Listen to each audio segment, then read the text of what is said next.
Rasanya sulit untuk mengakui fakta bahwa doa-doa yang mengalun pada tembok-tembok rumah sakit jauh lebih tulus ketimbang doa-doa yang ada di setiap rumah ibadah. Pertama-tama kita panjatkan puja dan puji syukur kehadirat Allah Subhanahu wa taala karena berkat rahmat, karunia dan hidayahnya kita bisa ada di sini di waktu dan kesempatan yang sama untuk senantiasa memujanya.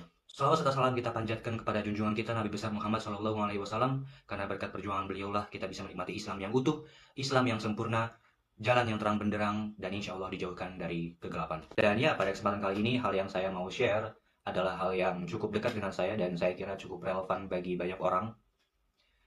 The Art of Letting Somebody Go. Seni dari merelakan kepergian seseorang. Di awal video tadi saya sempat buka dengan kutipan bahwa bukan di rumah ibadah, melainkan doa-doa yang paling tulus, doa-doa yang paling serius, doa-doa yang paling kelihatan desperation atau keputusasaannya adalah doa-doa yang mengalun di tembok-tembok rumah sakit. And to be completely honest, I think that's true. Selalu sakit untuk mengetahui fakta bahwa orang yang kita cinta, orang yang kita sayang, udah pergi selama-lamanya dari dunia. Saat hari-hari terakhirnya kita merasa bahwa semua yang ia pinta harus kita penuhi dan semua yang ia ucap akan terdengar sangat krusial bagi kita. Lalu semua nasihatnya pada momen itu terdengar seperti dakwah yang paling indah yang pernah membelai telinga kita. Dan kita mendengarkan nada beep di ruang ICU dengan seksama. Kita melihat kesakitan yang luar biasa tergambar dari wajahnya. Dan dengan segala ketidaksanggupan kita melihat itu, kita berdoa dengan doa terbaik yang keluar dari atap rumah sakit melayang menuju telinga Sang Pencipta. Dengan harapan doa kita akan menemukan sebuah pengabulan. Hingga saat ia merasa semua sudah terucap, apa yang ia minta sudah terlaksana, dan kalimat syahadat perlahan keluar dari mulutnya, maka pada saat itu juga kita kehilangan dia. Bahkan pada beberapa kala kita seolah nggak percaya bahwa dia udah nggak ada.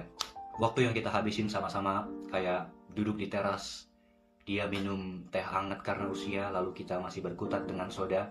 Lalu setiap Sabtu yang singkat namun sangat berharga. Dan seketika lu sadar bahwa semuanya udah nggak ada. And all you do is crying over and over again. Lalu di antara tangis itu kita teringat bahwa Rasul pernah bersabda, Allah Subhanahu wa taala berfirman, tidak ada balasan di sisiku untuk seorang hambaku yang beriman jika aku cabut kekasihnya dari penduduk dunia. Kemudian ia merelakannya dengan berharap pahala dariku kecuali surga. Hadis riwayat Bukhari.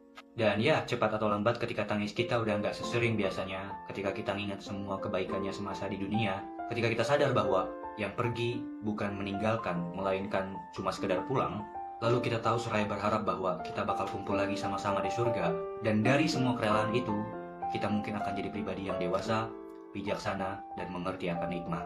And for me, that is exactly the art of letting somebody go. Itulah seni ketika kita merelakan kepergian seseorang. So ya, untuk yang orang tuanya masih ada, masih lengkap, sayangi mereka. Kalau perlu, habisin rasa sayang lu untuk mereka. Dan untuk yang orang tuanya udah gak ada, atau salah satu mereka dari gak ada, semoga kita bisa menjadi pribadi yang dewasa, bijaksana, dan pandai akan hikmah. Saya rasa sekian, kurang-kurangnya mohon maaf. Wabillahi taufiq wal hidayah. Wassalamualaikum warahmatullahi wabarakatuh.